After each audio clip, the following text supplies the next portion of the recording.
Woo! Hey, baby! Time for another little Q&A episode, only for Patreon or however else you're subscribing, only for Sovereign Tech subscribers. You're the only people that get access to this, and also in many ways you're the only people that get to ask the questions, so that can come into me. And I want to. Well, first off, let me say that you may be noticing again kind of the slight lack in audio quality. I am on the H1 still. If you heard me mention, I think I mentioned it on Sex and Science Hour last week. In the opening, that I said, we had Stephanie and I had a family emergency to deal with, and we're kind of, we're still dealing with it. So that's why I'm still on location, still using the H1 this week. And don't worry, today when you hear this, there will be a new Sex and Science Hour coming out today. That may also be on the H1, or maybe we'll have something else set up. But I'll be back in the studio soon enough. This week's Sovereign Tech will also probably be on the H1, but again, I'll be back in the studio soon enough. But nobody's really complained.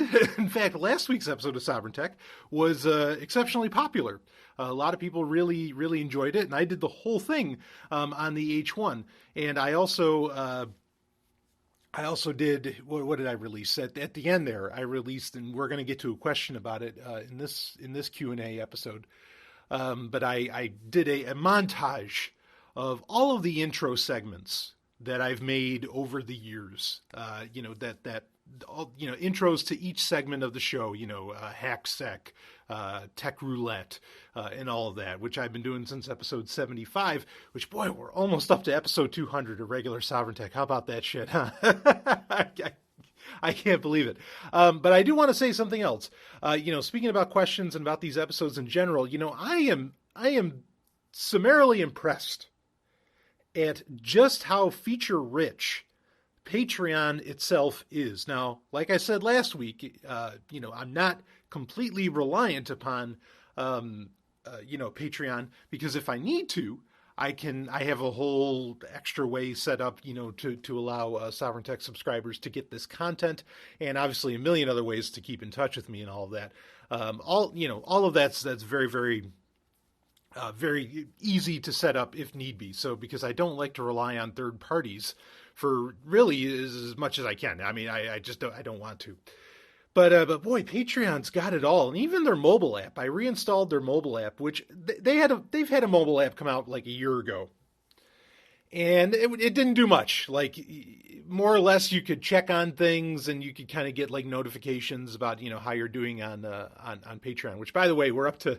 In a great listener, actually, a great guy, had tweeted at me and said, "It's like, I just want you to know that your Patreon level is up to $69." Good old 69. Oh, one of my favorites. But yeah. Anyway. Yeah, that's really cool. But so you used to be able to just do that, but now there's a whole messaging service in that, and I've had people use the messaging service. It's kind of like a private messenger. I mean, it's not encrypted or anything, but it's there. You can leave comments on the sounds. You can heart the sounds and all of this. I mean, I don't know how I'll be honest with you. I don't know how exactly they're pulling this off. Like, I can upload. There doesn't seem to be a limit. I've looked through their terms of service and all that, and and their facts, and like to see. I mean, if I wanted to, I could post everything of Sovereign Tech on Patreon for free, other than the fact that obviously they make money off of the donors that I get. But that's mind-boggling to me, because I pay a little bit to have it on SoundCloud. And I can't see leaving that, because SoundCloud integrates so well with so many other services, it only makes sense to use it, including Patreon.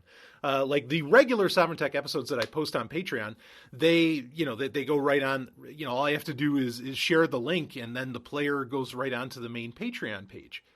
It's really slick. I mean, how that works. But effectively, I could put, every episode of Sovereign Tech on Patreon and Patreon alone.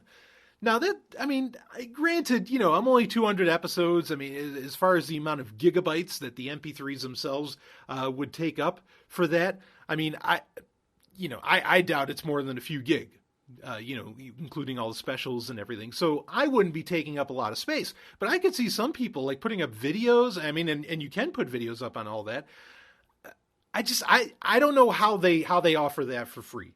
I mean, yeah, after a fashion, they're not really offering it for free because, again, they make money off of Patreon subscribers, and that's fine because they're offering a really, like I said, this is a really great service. But I don't get it. Like I'm actually kind of concerned, and then, of course, there's been some degree of scandals with Patreon in the past year or so. But I'm just amazed at everything that you can do with that. To have payment processing, to allow content to get, especially to subscribers only, just everything that you can do with Patreon. It just amazes me. So anyway, thank you so much to everybody that uses it. And if you do want to ask questions, if you want to send questions into me, I'll tell you one of the easiest ways to do it. And it's actually a lot easier for me to be able to get back with you, especially, I mean, because, you're showing me value for value. And I'm not saying there's anything wrong if people don't pay for, or don't donate to Sovereign Tech. That's totally fine. I put it out there, largely for free, except for this content. And I like it that way. But, if you are a donator, obviously I want to give you some preferential treatment. I mean, that just makes sense. I hope that makes sense to everybody. Okay. And so if you want to really get in touch with me and have me be able to get back with you pretty instantaneously, using Patreon's messaging service is actually a great way to do it because then I don't lose you in the email clutter. I cannot tell you how many emails I get.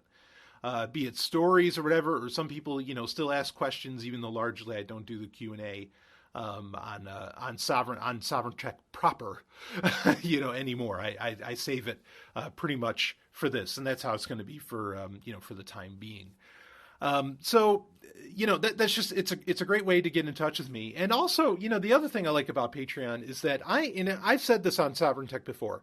I think that the future, and we're going to get into some questions here, don't worry, and this won't be a terribly long episode, but I want to get into a few questions, and I've got tons, believe me, so these are going to be going on for a while. I've said on Sovereign Tech before that the economic model of the future, in my opinion, okay, at least with people that actually, really believe in genuinely free markets, that's a loaded term, but I think pay what you want is the future, and with Patreon, the very nice thing, and with Sovereign Tech itself, the very nice thing is that I can make it pay what you want. I have people that donate $1. I've had people this past week that have upped significantly their Patreon subscriptions, and I appreciate that. So I love the pay what you want model. In some other aspects of what I do, on a business level, I cannot offer that for varying reasons on on markets that are not free. Okay. But because, I have total control over my podcasts and all that stuff and the platforms that it appears on, blah, blah, blah. I can do the pay what you want model, which I love. So it's, I'm really glad that I can offer that. And folks, I don't chagrin or, any of the donation amounts whatsoever. So anyway, I just wanted to share that I am really, really honored to be able to do, pay what you want, with Patreon. So there was a point where, I was talking over with the lovely and hyper intelligent Dr. Stephanie Murphy. It's like, well, do we make it $5 a month? Do we make it $10 a month? How do we work this out? I mean, because we're going to be putting out a lot of content, at least once a week, but it's going to be, I want content out there, but it's going to be quite a bit more. And right now I'm actually thinking about regular releases, even though this is getting released on a Friday. Regular releases for bonus content, by the way, I'm planning on it being Wednesday. Because if we meet our goal, which is $500 a month for, through Patreon and whatever else, to do 2 episodes of Sovereign Tech a week, the second episode of Sovereign Tech will be out on Tuesdays. So that means if we reach that goal, Tuesday, Wednesday, Thursday, Friday, Saturday. Whoa, I kind of let something out of the bag. I shouldn't have mentioned Thursday. Anyway, bottom line is that I will have some kind of audio content coming out, except for Sunday and Monday. What's that Thursday thing? Will be coming out pretty every week. So that's going to be a lot. But so that's the plan, is that I'm going to try and make it so that you can count on bonus content. I mean, and it doesn't have to follow that. It can come out other days too, but I want to make sure there's at least something released on Wednesday. So that's my plan for the future on this. And again, a lot of those episodes will be, I will be doing them in the studio. It won't always be on the H1. You're not going to have to pay for any kind of inferior audio quality normally. So anyway, even though every episode now so far has been on the H1 for the bonus content, but I know you guys are showing value for value, so I know that you're really wanting this content or wanting to support the show overall, whether you listen to this stuff or not. So I feel a little more confident that you're understanding when I need to be on on lesser equipment, as it were. So anyway, but I think I was going to say at some point we were saying, should be $5, should be $10. And I was like, no, whatever people want to do, they can do. It's enough that they show, real support for the show. And so I want to, reward that or, fair trade for that. Right. So anyway, okay, enough of that. I've been talking about that crap for way too long here. Just make sure we're recording good, looking good.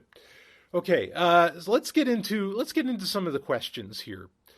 I had somebody email me about Pokemon Go. That's been. I just want to get this out of the way. I really am done talking about Pokemon Go. I'm really done talking about it.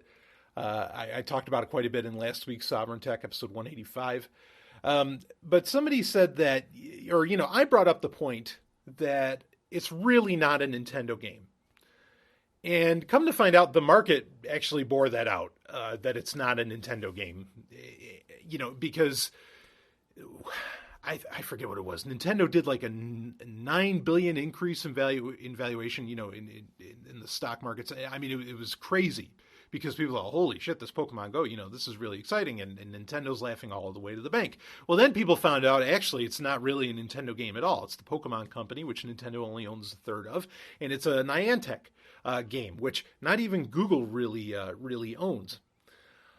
So I came to realize before all of that scandal, because what happened is that the stock value dropped significantly. In fact, it dropped to levels that were as low as 1989 levels. I mean, which, not to say that was terribly low, but I mean it's lower than what they were used to.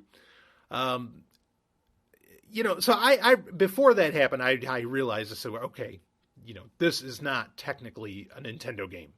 Other Pokemon games that are going to come out for the 3DS, like Sun and Moon that are coming out in the fall. Those are actual Nintendo games, blah, blah, blah, blah, blah. But anyway, the question, the point being made by the emailer was that this really shows that, the market speaks. Even, it's completely omniscient. It really speaks even within a government paradigm, because I've made the claim that, look, we really don't have a free market of any kind, and you really don't get to see the market speak, in the world at large right now, unless it's in black markets. And even then you have the problem of, why are they black markets in the first place? It's because of, government regulations, and they're trying to get away from that. And so there's a premium for something being available, kind of instantaneously without having to deal with regulations. And, so the point being is that when the society at large found out that Pokemon Go is not really a Nintendo game, and it isn't, the stock, the value of the company drops significantly, and properly so. That's the free market speaking, right? And there's truth to that that's how things should work. But keep in mind that's not always true, and that kind of result is exceptionally rare. And I've been critical of stock markets in general on Sovereign Tech, many, many times. And the reason I think that this is something I just want to, I'll talk very briefly on, and then I'm going to get into other questions. This is something, there is a reason that I think, whether people realize it consciously or unconsciously, the reason that I think a lot of people are really into video games is because up until recently, and recently meaning up until Gamergate, there was no bullshit. There was no, there wasn't a lot of cloak and dagger as far as news goes. There wasn't a lot of, there wasn't a lot of spin, perhaps. You had some, of course, various advertisers are paying for such and such a story, to look good for this game or something. That's happened with GameSpot, not GameStop, but GameSpot, and some others. You've kind of had that sort of thing, but by and large, a game was a game. It's like the old Henry Rollins saying about the beauty of working out. When you pick up the dumbbell, 200 pounds is 200 pounds. And that's the great equalizer. And yeah, with games, a game was a game, and you could really, kind of count on it. And there was no real angles that you needed to look at. The game either, its mechanics were good or they sucked. But I think, point being is that I think with video games in general, it's just, it was an industry for a long time that was no bullshit. And in many ways it still is. And that's the beauty of it, is that it's an industry that really doesn't have a whole lot of regulation. I know there's some, but worldwide, a lot of that regulation looks the same, which can't be said for many different industries. But by and large, there's really not a whole lot of regulation. And even some of the regulation that exists, like, say, the ESRP ratings, is this an adult game? Is this a for teens and all this stuff? None of that really matters. Like, nobody, in fact, if anything, if you put the M rating on something, it's just going to sell more. But a lot of that really doesn't hold any genuine bearing. And so the reason I think that when people found out that Pokemon Go had very little to do with Nintendo itself, and so the stock market, the stock price dropped, did this very precipitous drop, is because it's a market that isn't regulated at all. But my point being in saying that, I have a lot of points on it that I've made already, but my main point in saying that is that, yes, this is a case of where the free market spoke. Okay, even on stock prices, it spoke. But you're not going to get that most of the time. And when when you get these great rises and falls, many times that has nothing to do with public sentiment. And it has almost nothing to do. It's all stuff that often happens behind the scenes and all that. As to where, yeah, I agree. I think the case with Pokemon Go and with Nintendo's, rise and fall and stock value, it is the free market speaking. But that is such a rare occurrence today. And that's the point I just want to bring up, is that I think it's a very rare occurrence that you actually see, that sort of thing happen, today. But is it proof that the market works? That the free market can work? Yeah, you can say that. And that's important because, and please, don't, well, whatever. You know how I like to be critical of everything. I question everything. But please don't draw any conclusions from what I'm about to say about who I am.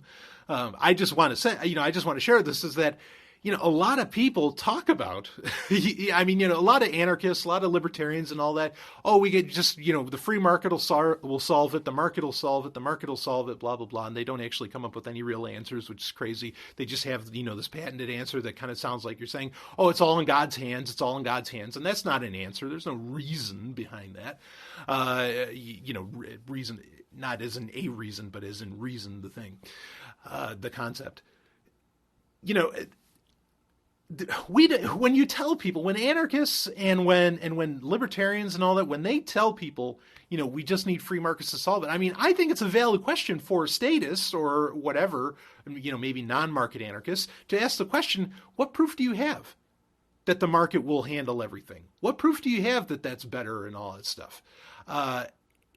And yeah, you don't really have much proof.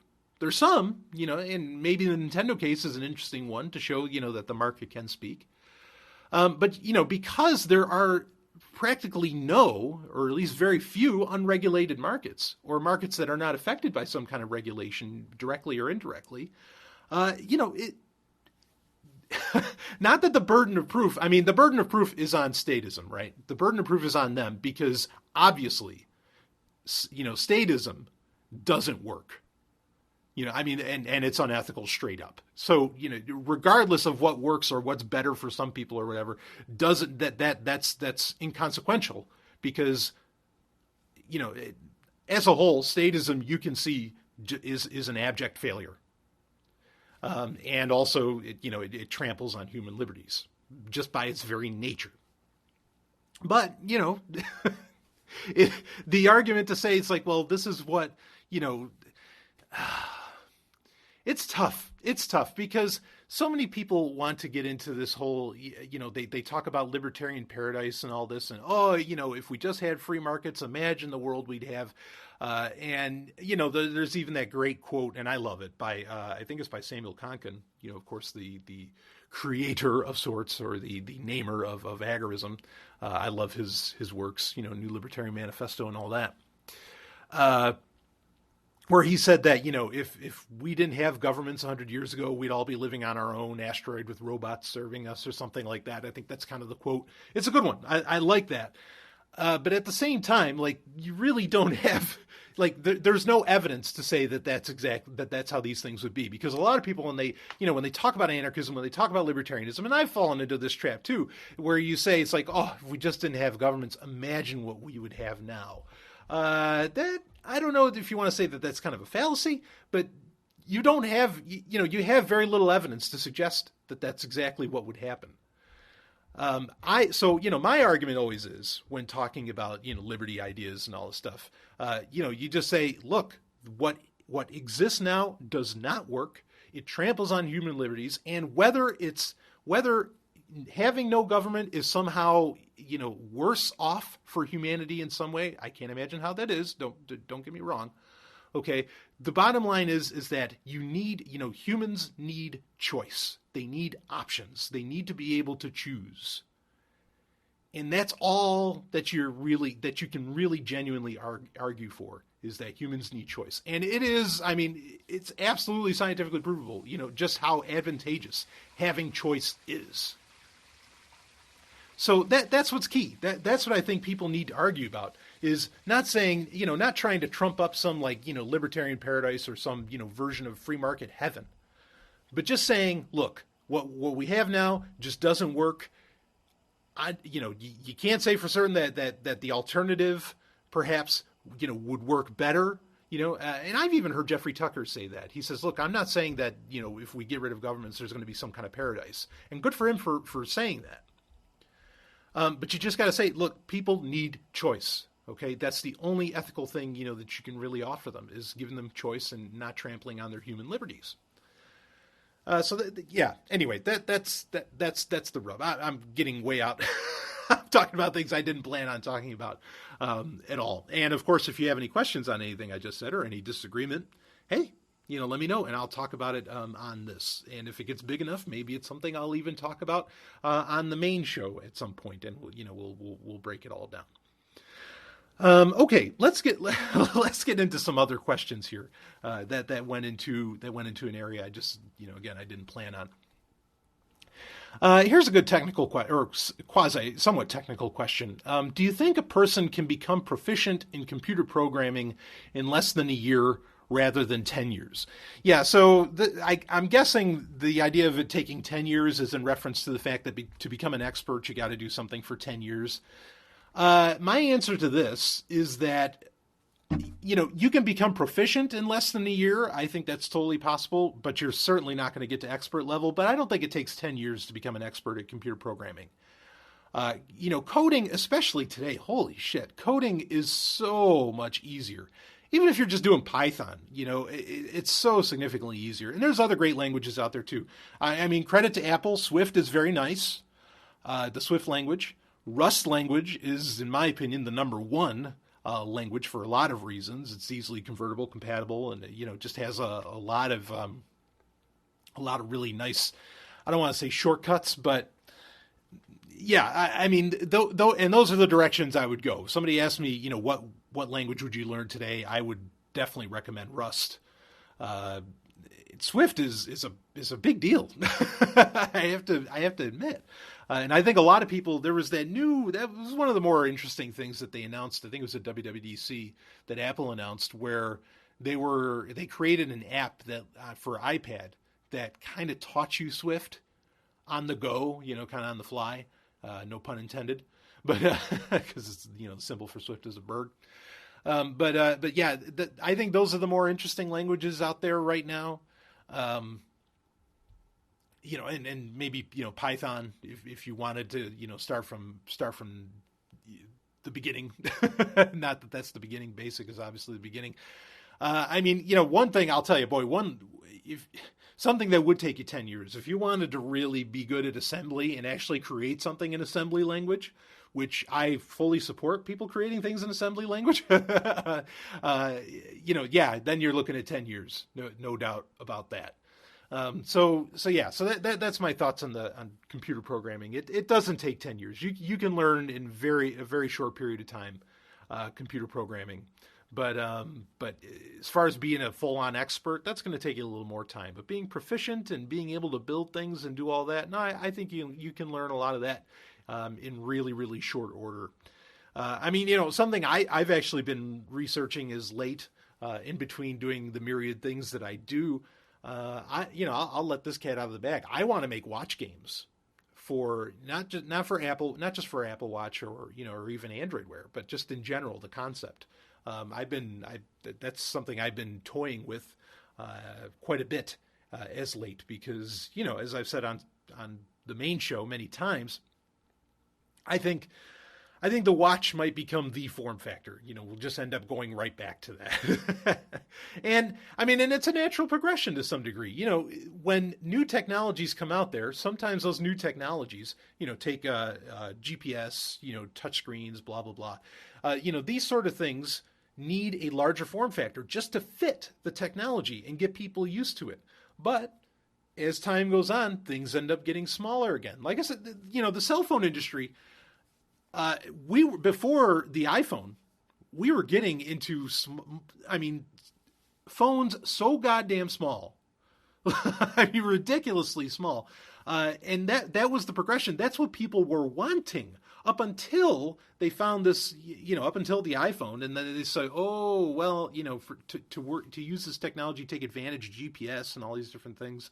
We need this form factor right now. But I think we're getting back to the point to where to be able to use all that stuff, the form factor that we can use can actually be a lot smaller than any smartphone on the market today.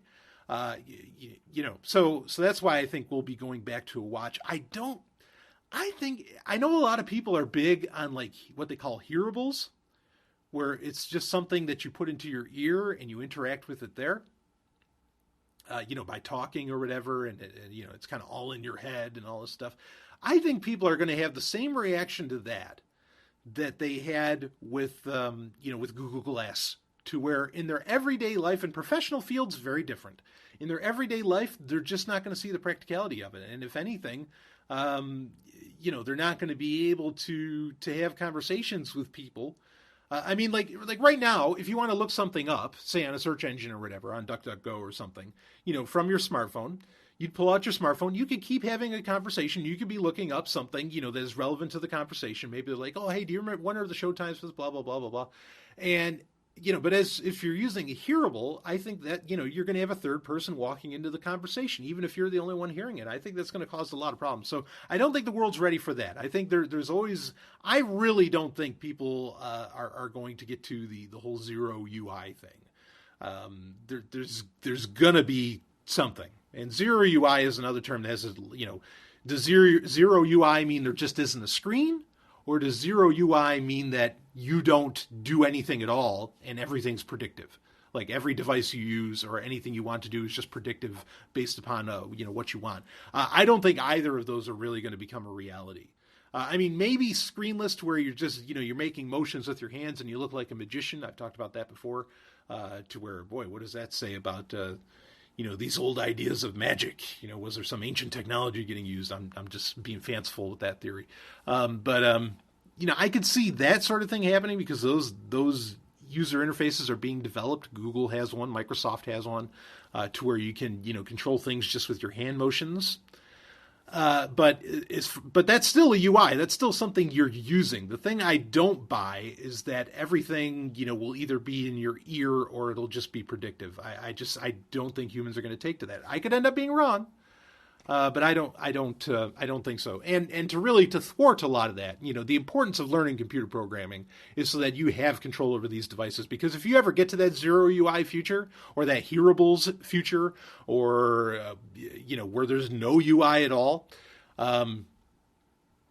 you have effectively lost control of your device, and you are at the whim of whatever company develops that device or develops that technology. And that's bullshit. Like that, you do not want that. We were just talking about how you want choices and options. If you don't have control to some level of, what your device can do and all that stuff, which, hearable, what, maybe they could put one button on that damn thing, or whatever, however that all shapes up. I mean, the world is dying from a lack of hard switches, as in like on-off switches.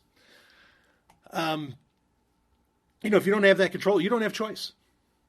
So, I think it's a terrible concept. But learning computer programming, learning how all this stuff works, being able to do some of it yourself, that is quintessential for the future that we're in. And that's I think some companies want, and I don't think they're positive ones. So anyway, yeah, great question about the computer programming. Here's another nice little tech question. What is your favorite streaming online services, and whose services are free? So I don't do a whole lot of streaming, and I might be odd, I know that I shouldn't say I know. I guess I'm the oddball in that. I don't like Netflix. I don't even use Amazon's, Amazon Prime Video, whatever. I don't like Spotify. I don't use any of that stuff. I like to have, talking about control here, talking about having options. I like to have control of my, of my music, my videos. I want to be able to watch them when the internet's not on. And there's plenty of times where the internet's not on, folks. There really is. So I keep all my stuff local. I have, a couple hard drives, multiple terabytes, where I hold on to everything that actually means something to me that I could possibly want to watch at any given moment. And I torrent a lot of things, obviously.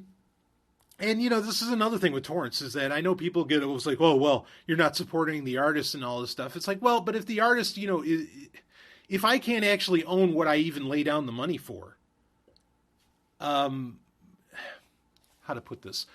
Like, I see that as a real problem. A lot of times torrenting, a lot of people torrent, and this includes me, download torrents because it's the only way they can actually, like, own what they bought. Take, for example, comic books, okay? Say digital comic books, which I think is just a damned wonderful thing, because as somebody that's been collecting comic books his whole life, seriously, cut me, I bleed comic book ink, okay? I really do. As somebody that's on, the shelves that used to just be covered in comic books, it was insane. So digital comic books is a fucking brilliant, wonderful, wonderful thing. But if you buy them from Kindle or wherever else, you really can't, keep them anywhere. In fact, if you ever lost your Amazon account, you're fucked. You're totally fucked. Or if you go through Comixology, same thing. You can't download and hold on to them. At least some ebook stores let you keep the ebook files, and, you can do conversions, and they're DRM free and all that. There really isn't, without some, maneuvering and fixing, there is no DRM free option. For comic books, from the bigger companies, Image and Valiant, DC, Marvel, all that. And I think that's a fucking problem. That's a huge problem. And my only recourse should not be that I go and buy the paper copy. What if I was some kind of really extreme environmentalist? I don't want paper. Or maybe if I was an extreme environmentalist, I wouldn't read comics. I don't know. But because I'm not one, not an extreme one anyway. But, what am I supposed to do? So torrenting, obviously, when torrenting comics, you have fortunately, you can just keep those CBR files, and you can unzip them, and you can hold on to the raw JPGs and all this. It's great. So, a lot of people torrent just because it gives them control. It gives them choice and options, which is, what every human wants. So I don't really use any streaming services. I could recommend some. I think, and please, I don't, how I feel about Google, but Google Play Music, now it's, the radio stations for it are a free service, and you can upload something like 50,000 songs of your own to it. That's great. Rock that out. I think that's wonderful. And even if you're paying for their for YouTube Red, which also gives you Google Play Music All Access and all that. I think that's probably the best deal in town. It's like $10 a month, and you're getting millions of songs, and you get to avoid all those fucking ads on YouTube. I think that's the best thing going. And again, I think, technically, YouTube is technically, legally, it is a separate company from Google, because now there's the parent company, Alphabet, right? And I've said it many times. I think that eventually Alphabet will largely concentrate on being an entertainment company through YouTube and Google Play Music All Access. So I think that's the best thing out there. But again, this question is particularly for free. So Google Play Music, again, it has the radio stations that are free that you can use. And of course you can upload, some odd 50,000 songs of your own to use for streaming. So I think, and also it has the podcast service built into it. So I think that's probably the best streaming audio service out there. I don't like giving Google money. I don't, but if you wanted to give them money, that's the best way to go. I don't like giving them more data, but there it is. And also, if you have an Android device, it's already installed. And software minimalism is a good thing, where you use what's there to keep from more security exploits being created. Go for it. So that's probably the best one as far as that goes. Video wise, I don't deal with any of these streaming sites generally. Funimation now, as Funimation, the company that ports anime to English. It doesn't just do that, but anyway, Funimation Now is a really cool service if you're really into anime, which I am.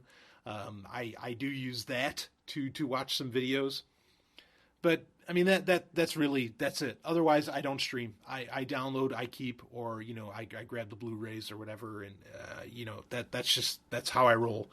And I still purchase music albums here and there when it's necessary, because torrents don't have everything. And even if they do have everything, there's a lot of artists that I really I think it's super important to support them. And of course, the real way, the old saying goes, especially with music, if you really want to support the band, go to their concerts, buy their merchandise at those concerts. That is the way that they get money. They really do not get much in the way of money around music sales itself. The best thing is to go to the concerts and give them money right there. Even on an ethical standpoint of the idea, you're starving the musicians and all that. It's like, well, not exactly. The way you're really starving them is if you don't go see them in concert or something. So, going to concerts is very important. Obviously well worth the money to go do that. Okay. So I think that covers it for the streaming services. I think I answered that question. What else do we have here? I know you didn't pay for me to hear me go dum dum dum dum dum dum dum. All right, here's a couple of good questions. These are actually follow-ups or sequels to part of the same question that some of which I had answered last week. Let's see here. Yeah, okay, this is a fun one. You've talked about intentional societies or intentional communities. Beyond the FSP, of course, that's the Free State Project, and the weirdness going on there currently, which that's a long story, Stallion breaking in. Are you considering other intentional societies or intentional communities? So I guess the question is like, do I plan on moving to any other intentional communities or societies? I know some people bristle at the word communities because they equate it with communism. Boy, if you've got that issue. Yeah, not really. Like not any that are set up. I know there's some Liberty City getting built or town getting set up in Norway, which I think some people might find ironic, but I think there's actually some sense to it. What is there? I don't know. There's a few others. There's a Gulch, which I don't even know if that's really still a thing. That's a goddamn clusterfuck. I wouldn't get involved with anything like that. There's nowhere else really on the planet that I'm thinking, okay, I'm going to move there for this community or whatever. The thing that I would do, I would certainly, for lack of a better phrase, I would create my own. In creating my own, you got to understand, like my thoughts, at some point I've had people ask me, Do you have 5 or 6, maybe 8 episodes that really break down, my ideology and all that? Because, folks, I don't consider myself an anarcho-capitalist. I certainly don't consider myself an ANCOM, an anarcho-communist. I don't consider myself a mutualist, really. There's so many terms that get bantied about, and I think a lot of people try and peg me down, and that's try and peg me. And I get that, and I suppose at some point, and it'll probably be content for Sovereign Tech subscribers, maybe I would put it out just as a tease for other listeners. I could put something like that together. I mean, the closest term that I identify with is an egoist anarchist, which is the school of Max Stirner, which kind of falls in line with individualist anarchism, but that's a really broad term. But egoist anarchism is really what I identify with the most as far as that goes. So anyway, my point in bringing that up is what do I even see as what is the kind of society that I'd want to live in?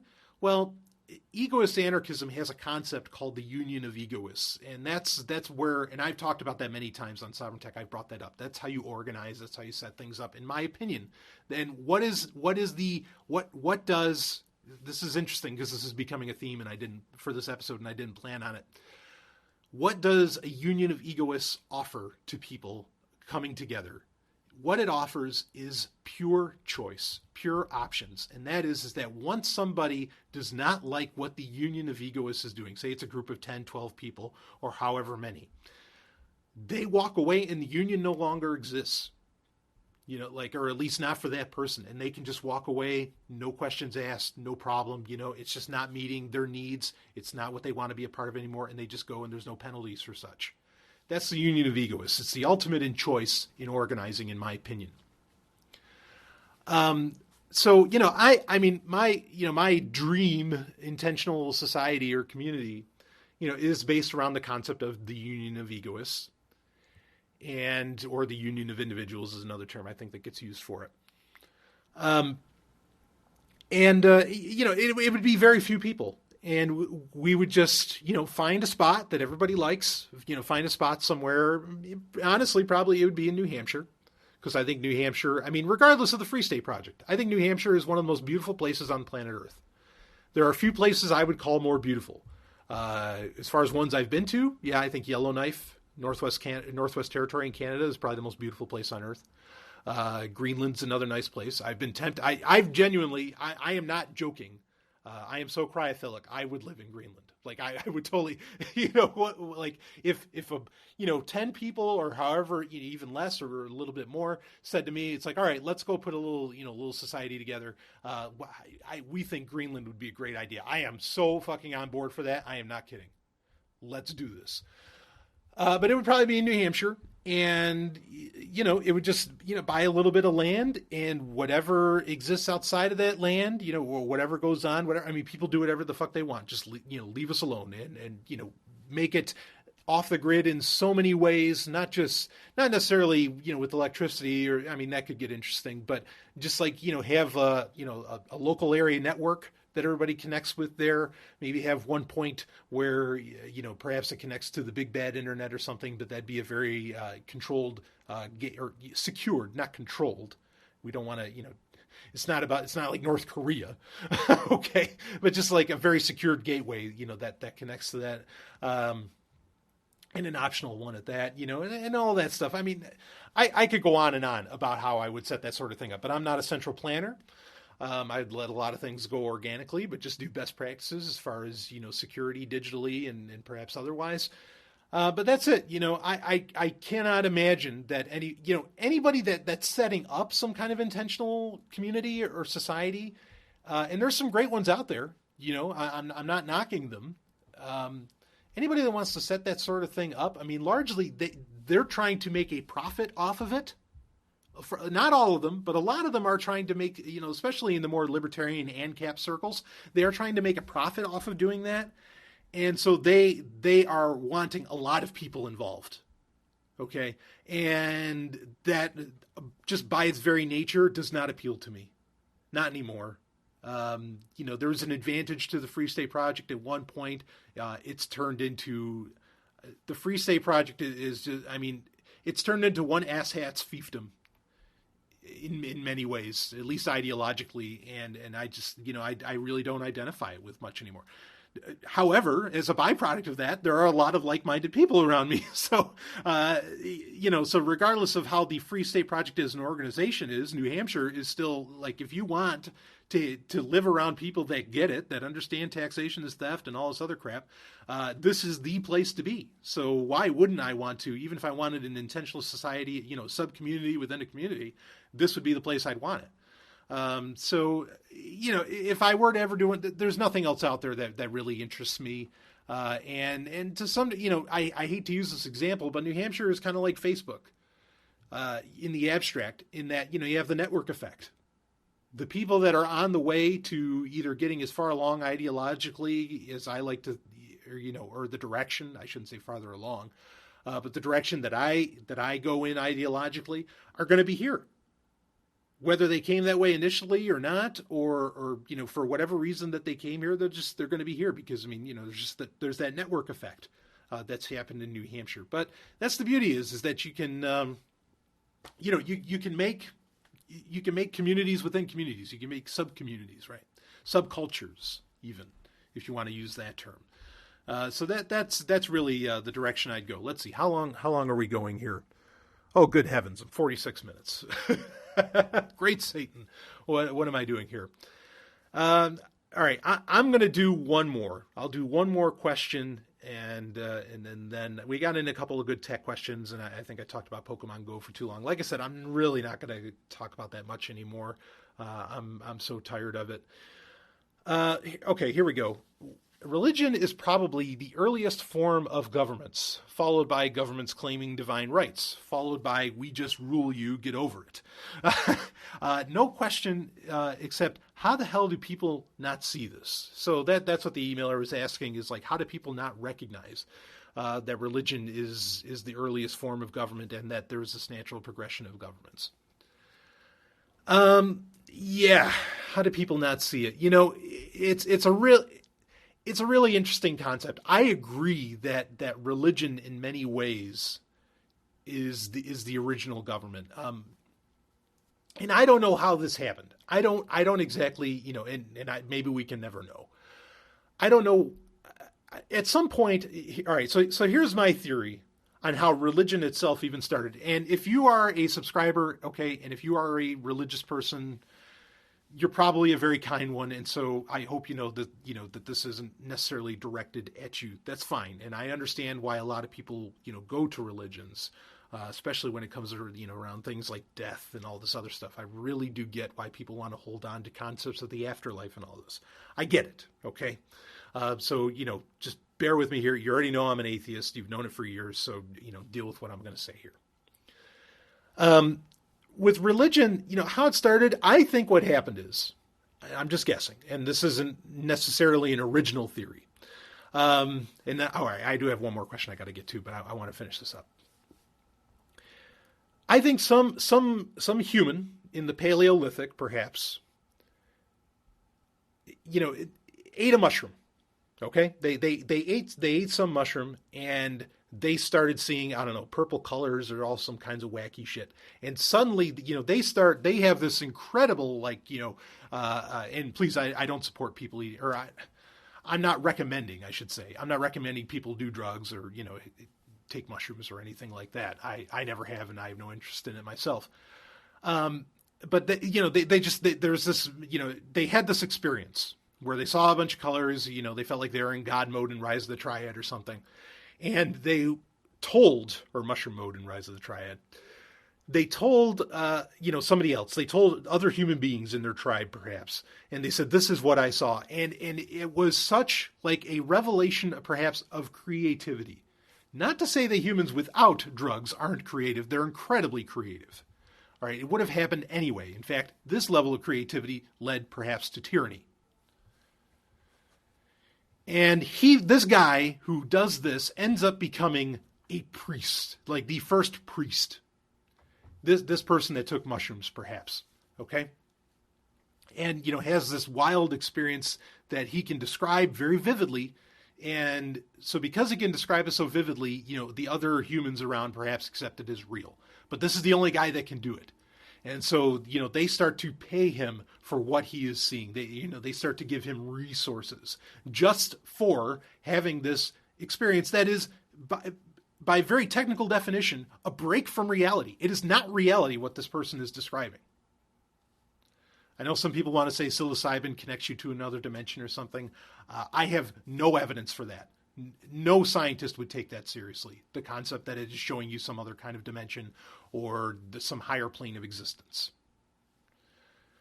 In fact, I know some guys that I respect, like Graham Hancock and some others who I really enjoy their work to some degree. I don't agree with them 100%.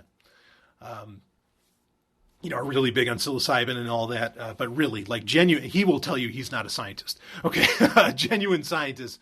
I don't think. I mean, how do you prove that? You can kind of disprove it, the laws of physics and all this. But anyway, so this is how your priestly class starts, and this priest starts to call shots based upon he starts to make decrees based upon what he saw, in a drug-addled vision. And I think that's how the priestly class starts. And then that priestly class starts to wants to defend this good life that they are experiencing, right? Because, they don't have to actually go out and work. They can just eat a mushroom every once in a while, tell people whatever the hell was going on, and they get resources for it. Okay. And then eventually, that turns into a very primitive version of divine rights. And divine rights is where, this concept of government come from. Now, you get into, even from a Christian perspective, or even from, I should say, Judeo-Christian perspective, because even from a Jewish perspective, you have this kind of answer. You get into the works of Flavius Josephus, who was a historian, a Roman Jew, first century, who may have been a contemporary. If Jesus existed, he was a contemporary of him. He wrote in the Antiquities of the Jews and some of his other works. Josephus writes about how the first in Babylon, or not, well, in Babel, yeah, you had Nimrod. Okay, Nimrod is this character in the Bible who's this great hunter. He's actually talked about in a very, not in a positive fashion, but in a complimentary fashion. Nimrod now is a synonymous with the word idiot, but that wasn't always so. Anyway, so you have Nimrod, who was effectively the creator or the starter of Babylon, the Babylonian Empire, and Nimrod knew, or like the claim goes by Flavius, is that Nimrod had to get people away from worshiping God, from worshiping, the Tetragrammaton, from worshiping Yahweh, or however that's supposed to be pronounced. I don't think it's supposed to be Yahweh, but I don't know how it's supposed to be pronounced. From worshiping that, Nimrod had to become God. He had to claim that he was God. He had to do the divine right of kings. And so, even in a Judeo-Christian sense, and that's if Christians want to accept the work of Josephus, he was speaking, as a Jew, of course, the concept of government is getting you away from God. All right, so to some degree, religion is the start of this, where governments kind of, came out of. But even within a religious context, like governments by man or whatever are a very bad idea. And then you get into Romans 13, it all turns into this huge fucking mess. How people don't see that as being, is that's how all this broke down? I don't know. I think part of it, is what I was hinting on earlier, is that religion really does come for people in very traumatic experiences. I can speak for that personally. When I was in the Army, okay, I knew deep down that what I was doing in the Army was wrong. Okay, in Afghanistan, Iraq, all that. I knew what I was doing was wrong. But my brain, and your brain can kind of either do two things. It can either rationalize it or you can go nuts. Maybe there's another option there, but I'm just speaking broadly here. And instead of me going nuts, thankfully, my brain, also not thankfully, but my brain tried to rationalize it. And how did it do that? It rationalized it because of what I learned early, as a younger person about the Bible. And I would go into, oh, well, in Isaiah 13, it says, in Isaiah 13, it says that Babylon, God will never allow Babylon to rise again. So me being in Iraq, where Saddam was literally building the Babylonian Lion's Gate again, and in fact, even in his palace, there's the mural of him with Nebuchadnezzar, of Babylon and all that, riding on a chariot with him and everything. This was me fulfilling a divine order that Babylon cannot rise again. At least not until the end days, right? When the mystery of Babylon and all that, the great horror and Revelation. So that's how I rationalized it. Is religion told me that, okay, no, this is a just war, right? The whole St. Augustine concept of just war. This is just a just war that I'm engaged in. So it comforted me. It kept me from going insane, you could say. But in reality, religion, at least in my opinion, as an atheist, religiosity is its own insanity. Okay, so I didn't really get saved from going insane in some ways, or by some definitions. So religion, because it was traumatic. Killing people is traumatic, folks. That's not new for listeners of Sovereign Tech, to hear from me. It's not a normal thing to do. It's very traumatic. A lot of the things I was doing was very traumatic, and so my brain ran off to religion. So when we live in a society that is in and of itself so traumatic, right down to spanking children, which is horrendous, and other things, and even emotional traumas and all this. Religion becomes this this huge security blanket, even though its very existence is irrational. And I think government is absolutely, government comes right out of. Comes right out of the concept of religion, because religion creates the idea of faith, which is anti-reason, okay? It creates the concept of faith that, well, there's some things that just don't make sense, but it's the right thing to do. And so, people flock to governments, even when you can so easily, logically prove that, and reasonably prove that government is antithetical to life. It is antithetical to human growth. It's so simple. It's such a simple concept. When people finally get it, they just run with it, and they become an anarchist in no time, right? Unless they're crazy and they want their own power, then they just stay libertarians, I suppose. But it's like that. But just people, for whatever reason, whatever trauma's happened to them, they hold on, to that mental security blanket. Even though it's really not, that is religion. And so I think that's what happens. I think that's why they don't see it. They don't see it because it comforts them in some way. And it's sad. I empathize with people that need that kind of comfort. I really do. I feel terrible. And I can relate. I experienced it myself, but eventually you snap out of it, and you realize where the real problems are, and also that prayer doesn't solve shit and things like this. So, anyway, got into kind of a serious topic there. I have one last question I want to get to, because I told the person that I would definitely get into it, and it's not going to take me long really to even get into. And it was this was actually sent through Patreon, which is very nice. Hey Brian, the latest episode with all the Agent Sovereign intros was great. Of course, that was episode 185. We were talking about that earlier in this special. It was a lot of fun hearing them all together like that. But I've been wondering something since the 2099 episode. And Stallion breaking in the 2099 episode. If you've never heard this, there is special number 60, Sovereign Tech special number 60, I think, or you can go to Sovereign Tech episode 99B, but you got to listen to the end of 99A as well. If you listen to the special, it's all put together. Where I did a fictional episode where I claimed to have traveled into the future in time, into the year 2099, and I did a whole episode of Sovereign Tech like it was coming from the future. It was a lot of fun. People loved it. They said it was one of the greatest audio works they've ever heard. Not just the best episode of Sovereign Tech or anything. They said it was genuinely one of the greatest audio works they've ever heard. So if you've never listened to that, please do check that out. But anyway, so with the 2099 episode, anyway, that was a fictional episode. At the end of that episode, you go back to 2014, just reading out the email, because you can't live without Stephanie. That's always made me wonder if Stephanie will ever appear as herself in the Agent Sovereign storyline. So I'm going to touch on that. There's a second part to this. I'm going to answer that question first. Absolutely. Stephanie has done such amazing work. Also, Paige Peterson has done work as well as one of the Sovereign Girls. I don't want to call them that, but as one of the leading ladies for Sovereign Tech. I mean, Stephanie did the voice for, if you heard last week's episode of Sovereign Tech, episode 185, Stephanie's done the voices for Natalia, for Adelaide. She's done the voices for, was it Elizabeth? Every every female with like an accent. She's done all the different accents. And so, that's been a great workout for her. She appreciates that, great vocal workout. And eventually, yes, and she, of course, she did Jane Smith as well. She will play herself at one point. But, that's kind of like, it's saving, for lack of a better phrase, it's saving the big guns, right? Saving the secret weapon. So yeah, she will be a part of it coming up, and I guarantee it's actually going to be great.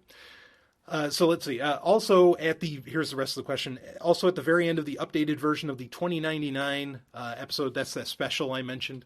There's something malicious that comes back to 2015 to protect the blockchain. Of course, that's the ominous blockchain. Will we be hearing more about that soon? Thanks for another great episode, and thank you for the messaging and for being a donator, of course. To everybody that sent questions in for this week's episode. I will be getting into that. There was a character at the end. You have to listen to the very end, and there is a character there. And that character will, that'll be a thing.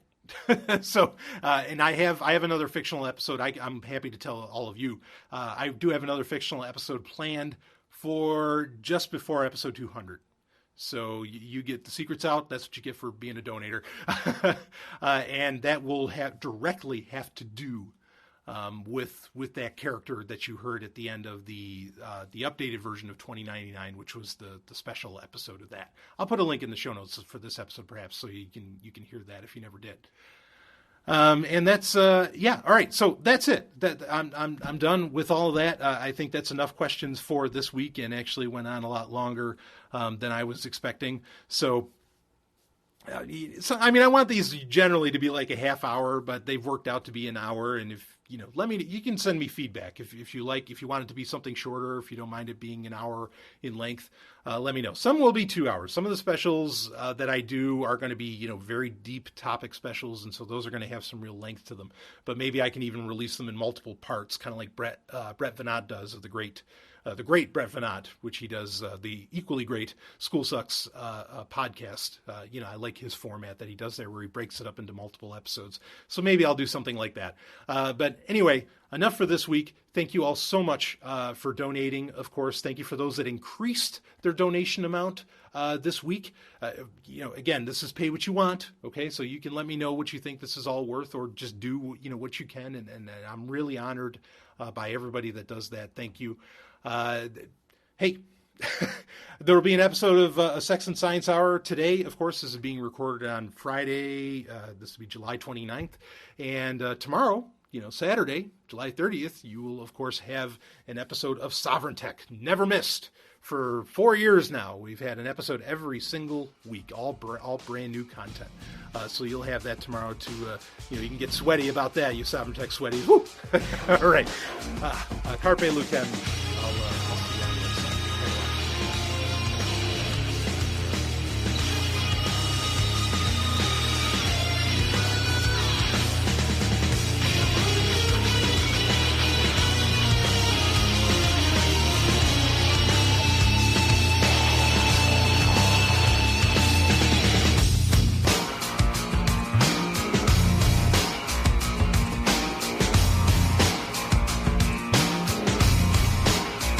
You just experienced Sovereign Tech. Go to sovereigntech.com, that's SOVRYN tech.com, and connect with us there. Find links from today's show and catch our podcast feed. Sovereign Tech is copy heart. Copying art is an act of love, and love is not subject to law. So please share the show however you like. Welcome to the evolution.